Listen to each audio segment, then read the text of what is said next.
Hi viewers, welcome to our channel.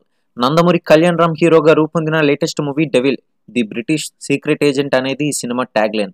సంయుక్త మీనన్, మాళవిక నాయర్ హీరోయిన్లుగా నటించిన ఈ సినిమాని అభిషేక్ పిక్చర్స్ బ్యానర్ పై అభిషేక్ నామన్ నిర్మించడమే కాకుండా డైరెక్షన్ కూడా చేశారు. అయితే ఇప్పటికే ఈ సినిమాకి సంబంధించిన బాక్స్ ఆఫీస్ కలెక్షన్స్ గత వీడియోస్ లో మనం తెలియజేశాం. ఎవరైనా వీడియోస్ చూడలేనట్లయితే ప్రతి ఒక్కరు కూడా చూసేసండి. ఇక డిసెంబర్ 29న వరల్డ్ వైడ్ గా ఈ సినిమా గ్రాండ్ రిలీజ్ అయిన విషయం మనందరికీ తెలిసిందే. మొదటి రోజు ఈ సినిమా పాజిటివ్ టాక్ వచ్చినప్పటికీ కూడా రెస్పాన్స్ కలెక్షన్స్ పరంగా మాత్రం తగ్గింది. అయితే ఈ సినిమా న్యూ ఇయర్ హాలిడేని వాడుకొని కొంతవరకు కూడా పర్వాలేదు అనిపించుకుంది.